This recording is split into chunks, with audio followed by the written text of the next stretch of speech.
Hello, hello. Again, thank you everybody for being here. My name is Brent Agin. I'm a physician here in Clearwater, Florida, and this is our Q&A with Dr. A. And apologize that we missed last week, but we've been very busy trying to keep people healthy and happy.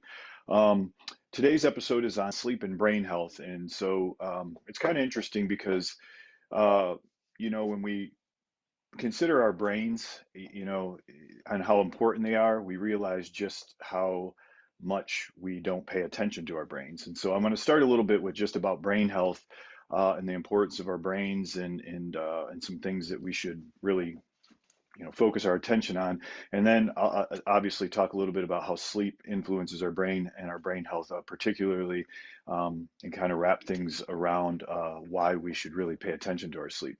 Um, but when we think about our brains, I kind of look at it as is that our brains are something overlooked, sometimes overlooked, because we really can't see them. We don't really understand uh, how the brain works and how the brain functions. But at some point in our lives, I think it becomes very obvious as we age, as long as we don't have any major insults, some actual traumas to our brains.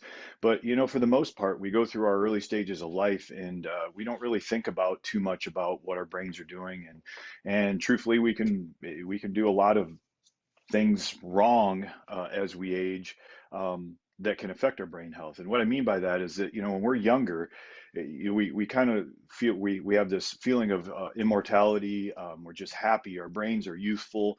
Everything is all the brain function is working, and we feel good, and we feel free of mental symptoms. We feel our cognitive function is good. Our neurotransmitters are maximized because our brain is so healthy. And then we get into our college or 20s and 30s, and then that's where some of the habits can start coming in and start directly affecting how our brains are. But we don't know it because it's not like a quick habit. Eating wrong or drinking too much alcohol or trying other drugs or not sleeping, doesn't have an immediate effect on our brains that's long term. And so, those effects take time. And so I think we kind of ignore just how important our brain is. And so it's almost like, as we age, it becomes a little bit more obvious. And that's because one person said it nicely, that we have two lives. Our second life starts when we realize we only have one. And if you think about that, that makes sense because that's that immortality. We as we're youthful and as we get into college, we still you start don't really think about death. And I think that's what really contributes to like a midlife crisis, or what they would call as that, is because you do start to understand your mortality, and you do start to realize that you have one life, and that's when really things start to change, because you really start to pay attention to your time and the fact that you are mortal. And so I like that saying, because then you start paying attention to your brain, because that is also when all of the things you've done before, that could influence your brain health, such as the things I just mentioned, are habits. And then you start having some of these symptoms of forgetfulness. You start not sleeping as well. You can get depressed. You can get anxious, but just not happy. And you can start realizing, going, oh, well, just what is causing this?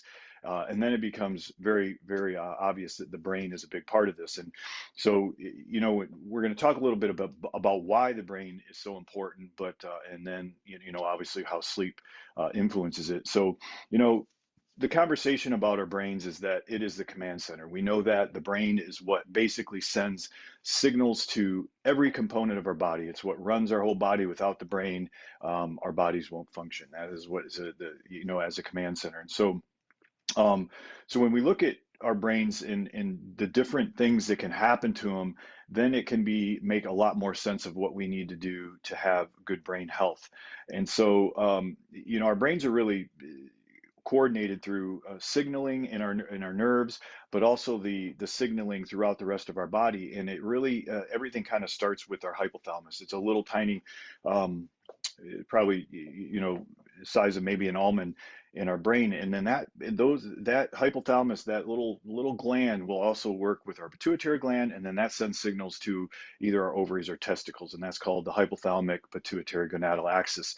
And really, that is what drives everything in our body, and what we try to preserve. Because as you can imagine, the brain signals are going down to the pituitary, which sends other signals to the rest of the systems in our body, but eventually ends up on our ovaries and our testicles, which are putting out hormones that we need to, be men and women, and to, for fertility, and for well-being. And so any insult to that pathway is going to cause problems, are going to cause symptoms, are going to cause disease. And so when you look at the different things that can influence the brain and our brain health, we talked about aging, and we talked about a lot of our habits that can slowly over time create inflammation and disease of the brain. But what are the main diseases or dysfunctions of the brain, and as far as structurally? So you have kind of the brain disease that are actually affected due to direct trauma or overt, actions onto the brain. So when you have like a direct trauma to the brain, that's a car wreck, something falls on your head, you have a stroke, traumatic brain injuries, or concussions, strokes that can influence our brain or areas of the brain and actually kill brain cells.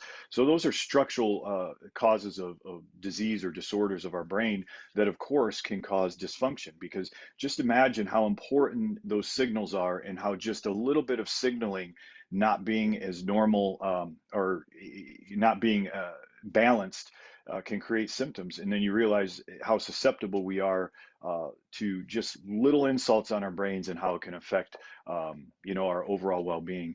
And so, it's very important that, we can't obviously keep ourselves from hitting our heads all the time, but we can think a little bit more about protecting our heads. And that's why there's been a huge rise in helmets and such through the years. When I was a kid, we didn't wear helmets ever. And did we hit our heads? Yeah, we did. And I probably would assume that that has, like I said, even little traumas can end up over time causing dysfunction of the brain. And so, but that's the one part. That's the structural things, which we'll talk about. But that's when something directly insults our brain and causes damage. And then there's the functional side of our brain disorders, which is basically the communication or the movements of neurotransmitters or hormones that signal the rest of our body to do things. And so functional issues can come from building up plaques. Like now we're talking about mental illness, we're talking about depression, anxiety, neurodegenerative diseases like Alzheimer's and Parkinson's. These aren't direct impacts from something that happened or damaged our brains. These are from inabilities of our brain's function, or movements of neurotransmitters or signaling. And they both can happen for different reasons, but whatever the cause is, this area or the signaling of the brain becomes inhibited. And then due to the imbalance of these signaling, that's when you can have symptoms of depression and anxiety, and potentially even worse, the neurodegenerative diseases, because we can build up plaques, and we can have inflammation that our bodies aren't able to clear out fast enough, which then that creates calcifications, and then can create long-term effects on our brain. And then there's the other categories that things like migraines that we can see changes in the brain, but there's not a specific understanding of if it's the functional side of it, or did something create a structural damage that is putting someone prone to have migraines, or other disorders of the brain that really are unexplained.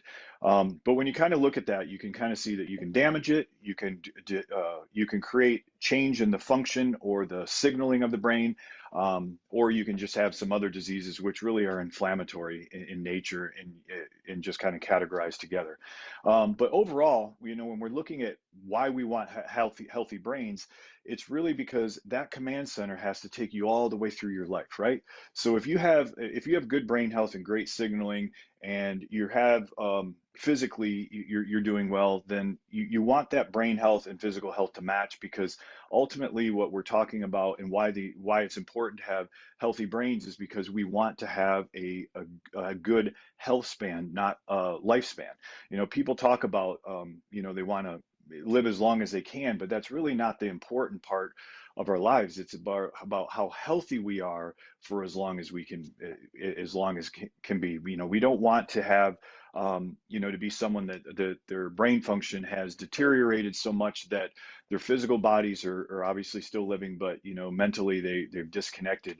It's a really sad part of seeing end stages of life when the cognition and the brain function isn't there, but the physical body continues to do well. And so we really want to. That's just really the importance of brain health, is that you don't get put into one of those situations. And so I look at brain health. You can look at from the medical side of things. Is that they're saying good brain health is just being able to have good cognition, good memory, being able to behave and learn and communicate, and that's really what a healthy brain is. But I can kind of look at it a little bit more simplistic, is that um, we want our brains healthy enough that we're happy. We want to think of the things that make us happy, and we want our brains to be able to communicate to our body to allow us to continue to be happy for ourselves and the people around us.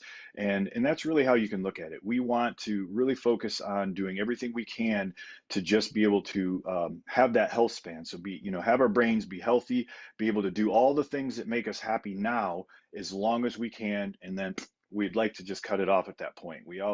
Everyone wants to just pull the plug or die in their sleep. And so to kind of reach those goals, you really have to pay attention to your brain, because that is what is going to lead the whole, our whole opportunity to be able to function at a high level all the way into our late 70s, early 80s, and sometimes beyond that. But when you look at our average age at about 76.8, something somewhere between 76 and 80 is the average age of life. We are definitely in a position that we can be fully functional both physically and mentally at that time, when we hit that time or that age range.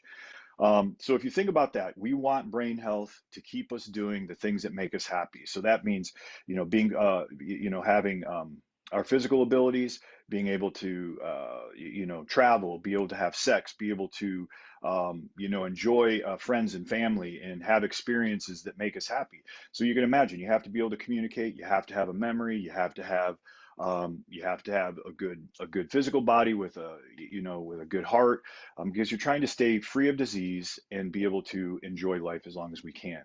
So when you start getting into what actually makes the brain function better, some of it's pretty simple. I mean, we always talk about how lifestyle is what drives our overall health, and it's really a battle of inflammation or damage and repair.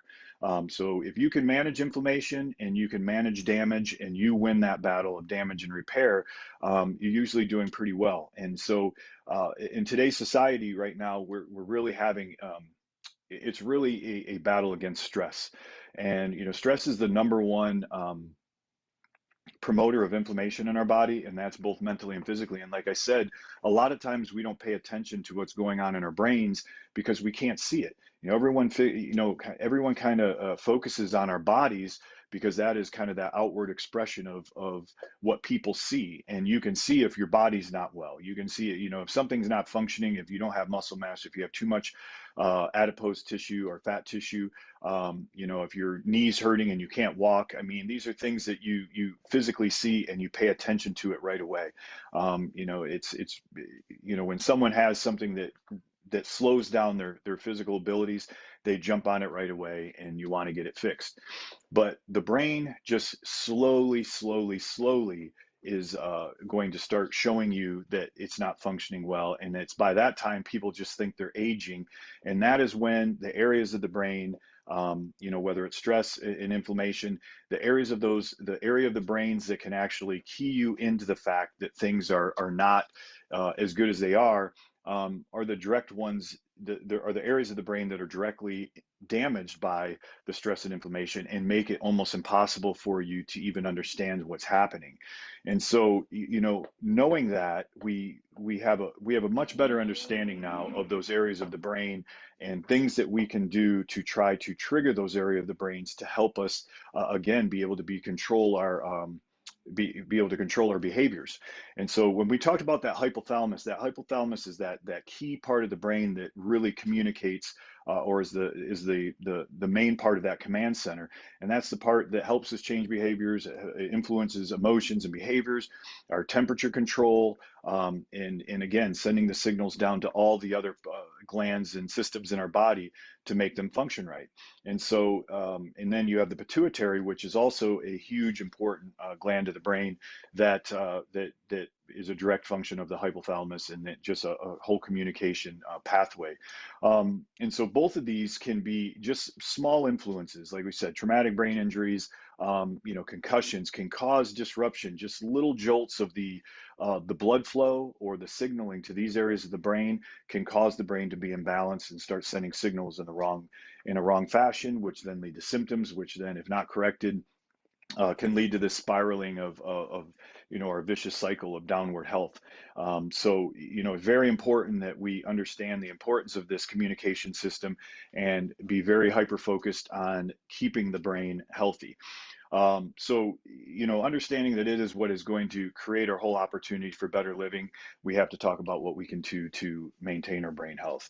And so it is a very complex conversation, completely, but yet I do want to touch a little bit on sleep just because I think people don't really understand just how important sleep is when you're talking to physical and mental health. But as far as the easy way to look at it, as far as our brains is that, even if you don't like sleep, even if you don't, I'm one of them. I will always admit that I'm an energy person. I'm a night owl. I don't like sleeping, but I have watched through my lifestyle, my life, and my medical career, being able to understand sleep and the importance of it.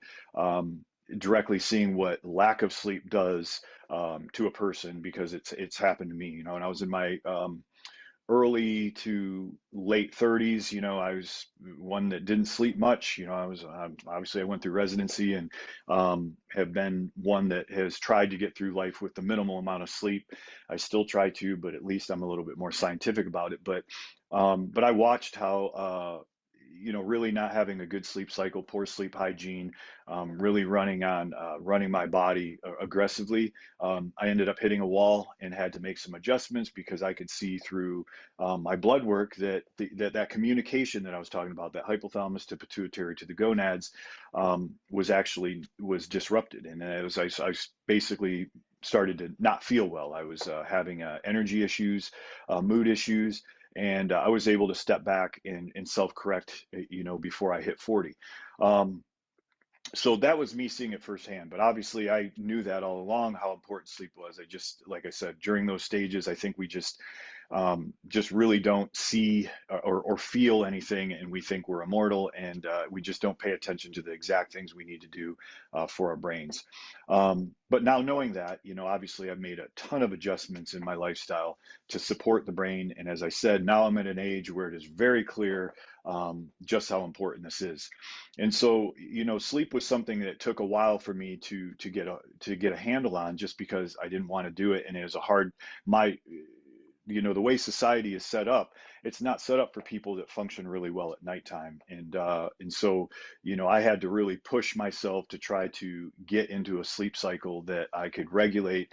It got me the quality sleep that I needed, so that that mentally and physically I could operate the way I wanted to. Again, being happy and being full of energy. And that was something I did not anticipate was going to happen, but I'm just glad it did in my 30s, and so that I can make the adjustments that I've done, which has had a huge impact on how I've aged and how I feel now. So let's go a little bit into the sleep part of it. So, sleep is something that we have to have. We know it's vital. I just told you how I firsthand experienced some of the problems with poor sleep hygiene and lack of sleep. And so when you look at our sleep, it's all about rest, recovery, and letting our bodies have that time for those signalers, the neurotransmitters and the hormones in our bodies to replenish, to secrete, allowing our heart rate to decrease, our muscles to basically go into a fatigue position where they're not contracted, and all of these things have a complete purpose of regenerating ourselves balancing out our hormones and neurotransmitters so that we can get up in the morning and have the energy and ability to not only function but to thrive, for our immune response to work. And so it's pretty simple. I think everybody knows the simplicity of why we need sleep. It's for recovery, but just how much sleep influences our hormones is what I think is underestimated.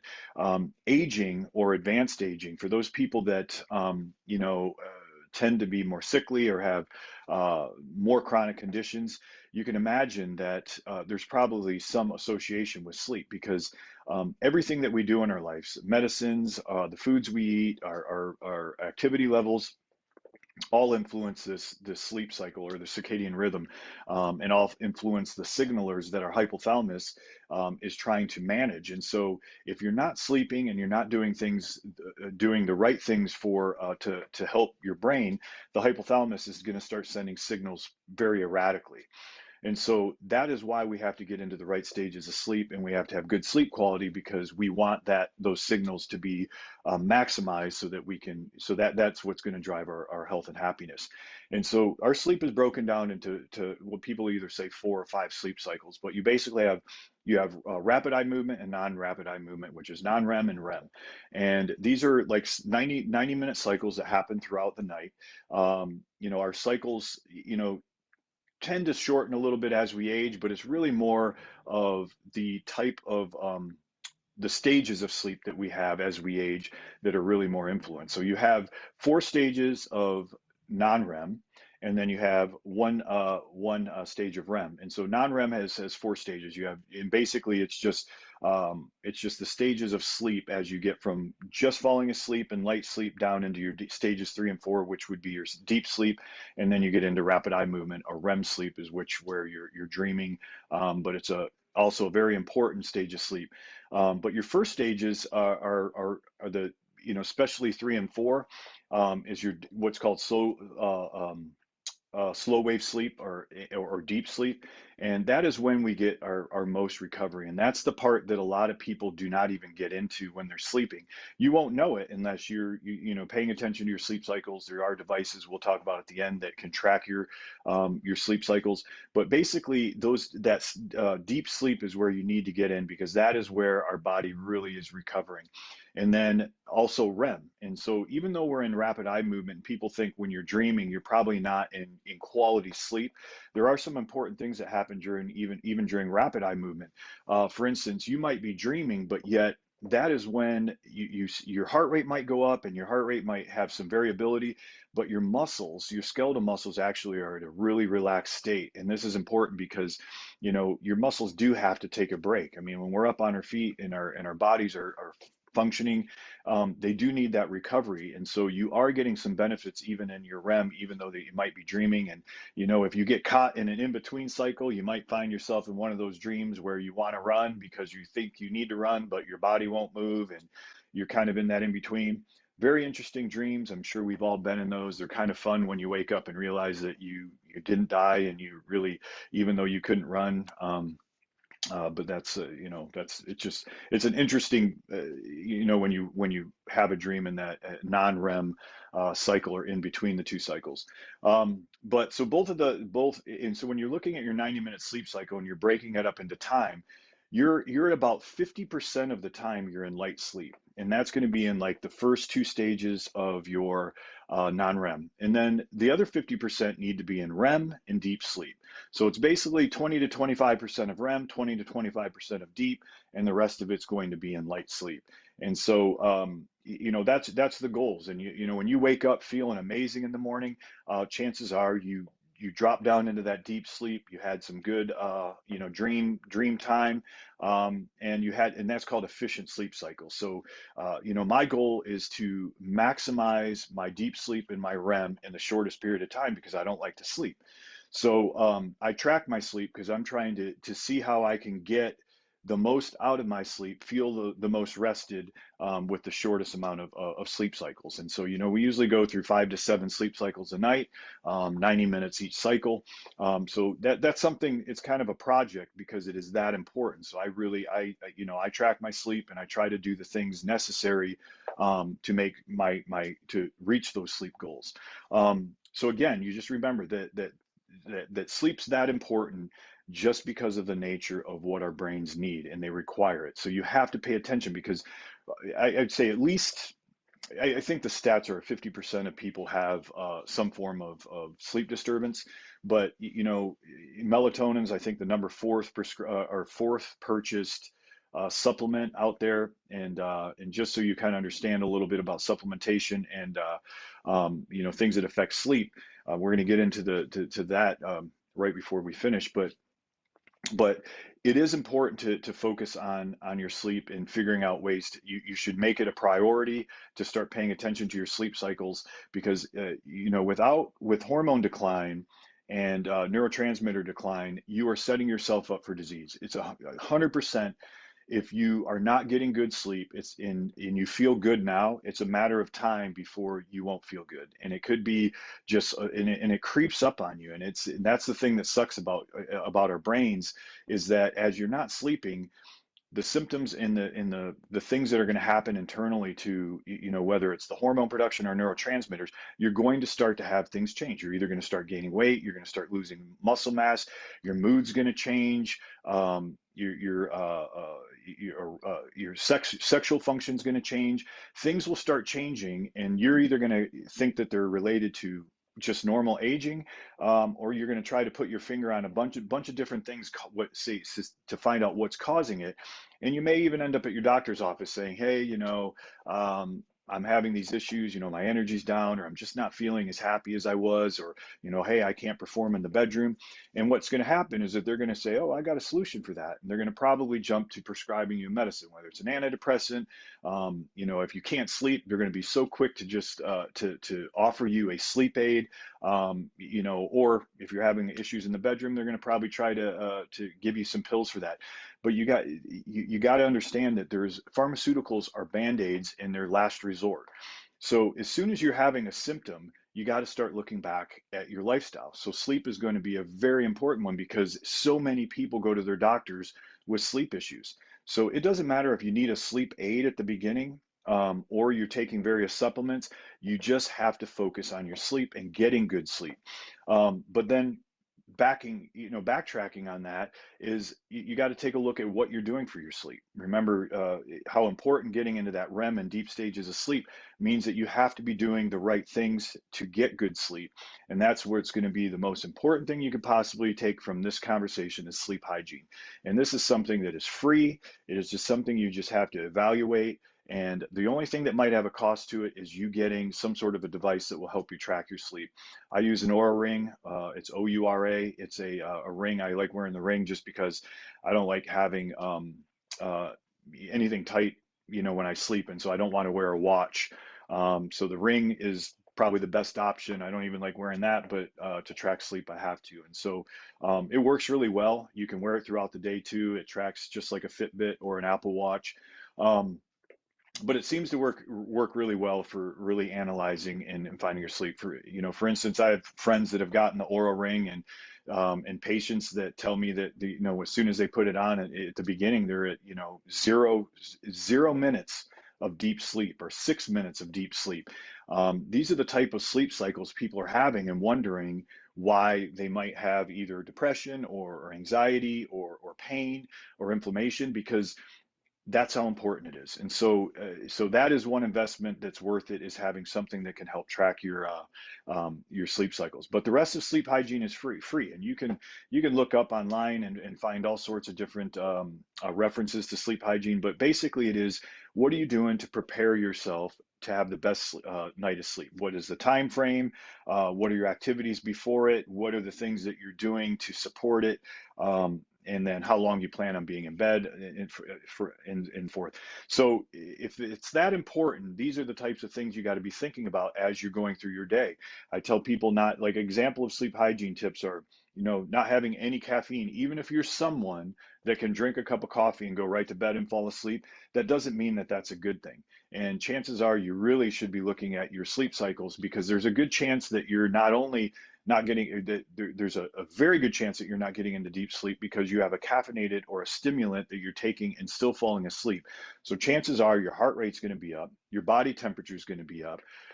Even though you're asleep, you're probably staying a majority, somewhere between 60 to 90 minutes will be in light sleep, and you're only going to be spending 5 to 10% in REM and deep. And so don't take no caffeine after 3 o'clock. Sometimes even people have to stop before noon. Watching what supplements you're taking throughout the day and making sure that you're not taking any supplements that could be stimulatory at night. Um, Another one is the sleep cycle. What they have found is that our melatonin and cortisol, which are really the hormones that kind of set the sleep cycle up. There are other hormones involved and other neurotransmitters involved in our sleep wake cycle, but those are the two most common. And cortisol is our fight or flight hormone. Melatonin is released from our another small gland in our brain called the pineal gland, which really is setting the tone for this whole sleep cycle to initiate. So you just have to be careful on things that are going to disrupt those hormones. And you can imagine the more stressed you are during anxious time when people can't sleep, that's because your fight or flight response is just constantly on. And even little, like if you're one of those people that wake up at 2 o'clock in the middle of the night every night and you're just wide awake, like you could get up, well, that's cortisol or norepinephrine, which are your fight or flight response, and it's just being released at the wrong time.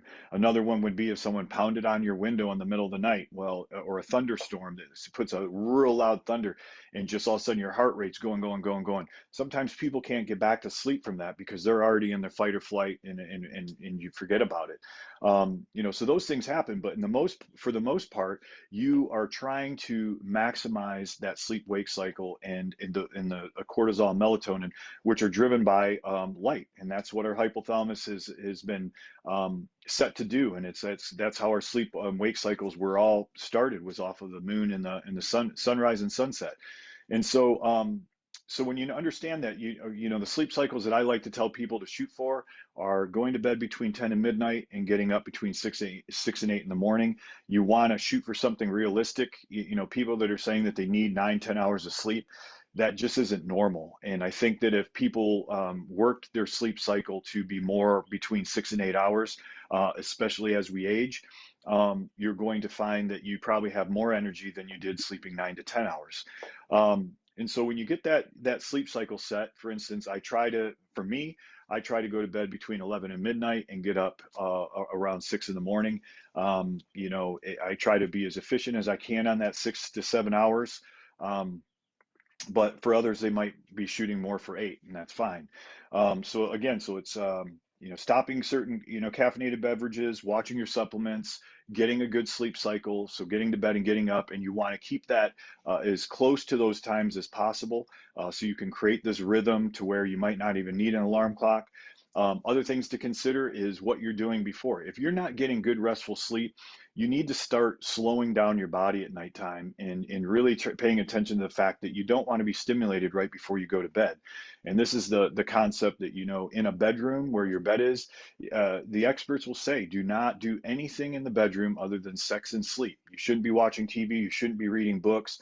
You should be doing the things necessary for you to be ready and rested. So if anything you're going to do, that's any bit stimulatory, should be done in another room. Because anything that can stimulate your brain, even reading books, some people read books and they can read a whole book all through the night and not sleep. It's because you're actually stimulating natural stimulants in your body that are going to affect your ability to get into deep sleep. Another one of this day is that people stay and look on their phones and work on their computers right up until bed, and they have shown that the way blue light can affect our melatonin, and so you can buy blue light blockers now. But I say just disconnect.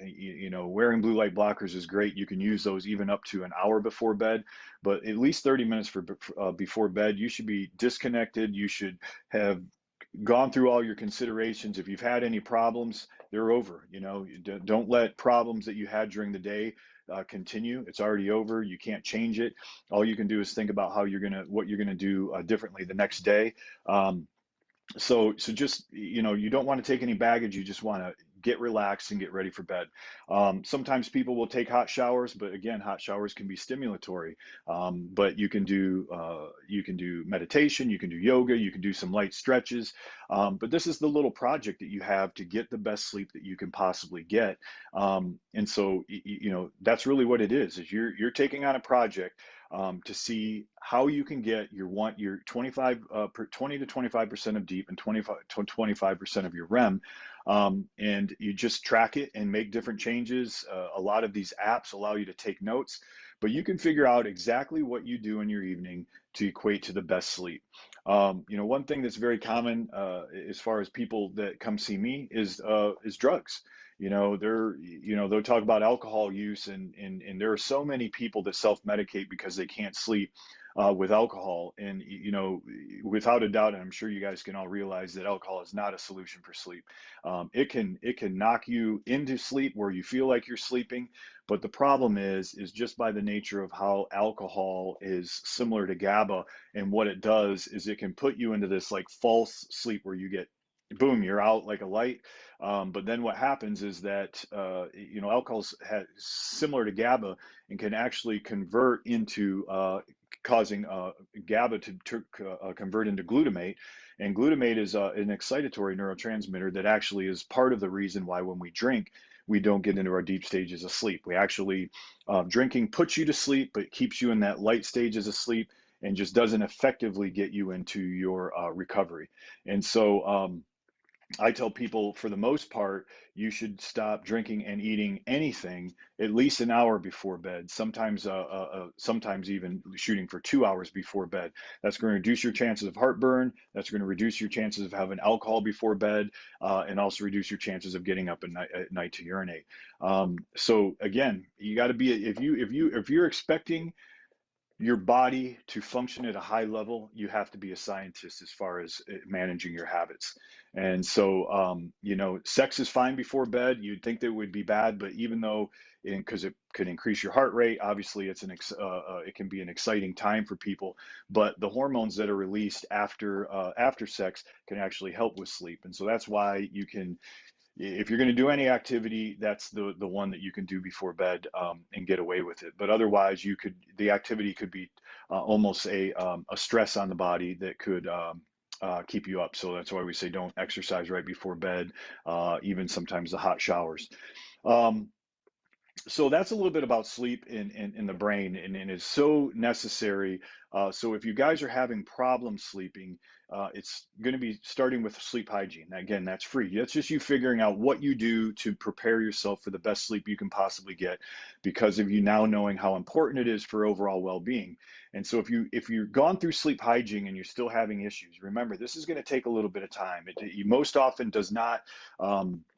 Most of the time people have sleep problems. This is something that's been growing or percolating for some time before actually creating the insomnia. And so just be patient. If it's something that your insomnia is at a point where it's disrupting your activities of daily living, then yeah, you can get on a medicine. You can try over-the-counter Unisom or Benadryl. These are antihistamines that can cause people to be drowsy, and don't create a tolerance. People have tried CBD. We're in a medical cannabis state, so cannabis, certain strains of cannabis, can be amazing for people's sleep, and probably is as natural as you can get. And there's studies to show that how cannabis and CBD hits receptors in our brain and can actually increase proteins in our brain that help with regeneration, and do allow us to get into the deep sleep, whereas obviously alcohol doesn't. There's plenty of supplements. There's herbal teas. There's one from that you can get that's called Sleepy Time Tea, or Extra Sleepy Time Tea. There's other supplements that you can get that have melatonin in it, but just remember, melatonin is one of the supplements that actually that is part of melatonin goes up before we sleep and cortisol goes down. So if you're taking too much melatonin, you can actually cause a disruption in the natural process for people to sleep. And I said it's the fourth or fifth most bought supplement. But yet we still have an insomnia problem. There's people still having issues with sleeping. So just be careful with your melatonin. And if you are taking melatonin, you should never take more than 3 milligrams. I have patients that have come in and been taking 30 milligrams and still can't sleep. So that's how you know that melatonin is not, more is not better. Um, and then some of the things that we have on telewellness that are available. First, a couple trim products. I spent probably at least the last 5 to 10 years really focusing on brain health. And so I've made some products that I really enjoyed making. One of them is called Mind Drive, and there's two of them also that are called Mini Trims and Trim PM. One of the key ingredients in these products is magnesium, and magnesium has been directly tied to insomnia. And we tend to have a magnesium deficit in general. Anybody that's taking any sort of antacid, especially proton pump inhibitors, you need to be taking a magnesium supplement because it causes magnesium absorption issues. But there's been studies to show that just taking 100 to 200 milligrams of magnesium at night can actually improve insomnia. And so both of these products have either 200 or 400 milligrams of magnesium in it, along with other contributing ingredients that will help with sleep. Mind Drive is a good one just because it has a lot of the components just for brain health. So it's not a sleeping product, but yet it's what we call a smart drug or a nootropic. It has ingredients that are going to help decrease inflammation, improve cognition just through helping the brain's ability to reduce inflammation. And that's exactly what we need to do to try to reduce our chances of having neurodegenerative disease. So I just focused on sleep today, but this is just part of a lifestyle. So you sleep, diet, and exercise all work together. And so when I'm talking about sleep, the other part of that behind there is your diet and your exercises influence on how your body is going to be prepared for sleep. You can imagine the better you eat, the cleaner you eat, the less sugar, the less food that you eat before you eat, all is going to also help sleep. Obviously, the more you exercise your body, the more tired you're going to be at night, and that also helps with neurotransmitter stabilizing. So the rest of the lifestyle is still important. So don't forget that. And then lastly, some of the other products that I help with people, when they have insomnia, any of the growth hormone peptides. Growth hormone has its highest pulse release during our deep stages of sleep, but also growth hormone as we age declines. And so if you're supplementing with a growth hormone stimulator, you can actually, when we talked about how little influences or insults to our brain can influence the way our hypothalamus and pituitary secrete these signalers to our body. Well, growth hormone is one of the big ones. And so as we age, or any potential past insults can make it so our pituitary is just not releasing growth hormone as efficiently as it once was. And growth hormone is very important for that whole circadian rhythm, our sleep cycle. So that's another one. Any of the growth hormone peptides, CJC, ipamorelin, sermorelin, ibutamoren, are all very, very good for our sleep cycle. Also, as far as the stress response, just we are in a stressful component or era of life. I mean, it's just everybody is running on high stress right now. So don't forget your B vitamins. I like anything you can possibly do through an injection, just because of the bioavailability and us not understanding, our gut health and our absorption our absorption rates. So, some of the B vitamin injections are also very important. Another one that you're going to hear me talk on and on about is nicotinic adenine dinucleotide, or NAD. NAD is an energy molecule that it basically is what we need to create energy in our body. And that's another good one because it's some of the main contributors of NAD is neurotransmitter formation, immune function, and repair. Telling our cells that are bad to die, and then also repairing our DNA. So there's a few different options, but overall, it starts with sleep hygiene, which is free. Work on your sleep hygiene, track your sleep, see what your sleep numbers are, and then do whatever you possibly can to get good sleep. And like I said, if you're at a crisis point where you're actually really feeling the some of the symptoms from sleep deprivation. It's okay to use medicine at the beginning, but this is all while you're trying to figure out how to do the sleep cycle without any medicines. You know, medicines are last resort, but I put people on medicine all the time at the beginning stages while they're trying to figure out how they can get to sleep, just because they're at a point where sleep is that important. It's influencing their mood, their relationships, or their work. And so I will use medicine. But if you're not in those situations, then take this project on. You will see it will change everything. If you're sleeping good and you start feeling better, it is going to send the signals to the rest of your body, which is going to make the body respond. And that's that old saying, you know, whatever your mind can conceive, your body can achieve. That is absolutely right. It is essential to everything that our body does, and ultimately to our happiness. And so, and happiness, as I said, is the main goal of brain health. That's all the way you can think about it, is whatever makes you happy. If you could paint a picture of all the things that make you happy right now in your life, that is what you want to carry on as you age. And if anyone tells you that aging is going to cause you to not be able to have all those components of happiness, even when you're in your 60s and your 70s and your 80s, that's not true. You can set that stage to wherever you can take all of those components of happiness and keep them moving forward. But it starts with your brain, and then that will carry down to your body. So hopefully this was informative, but again, it is a very hard thing to just focus on sleep and brain health, and just the brain itself is so complex that hopefully that some of this made sense. But I know in the minimum, you have to understand how recovering the body is the key to slowing down the aging process.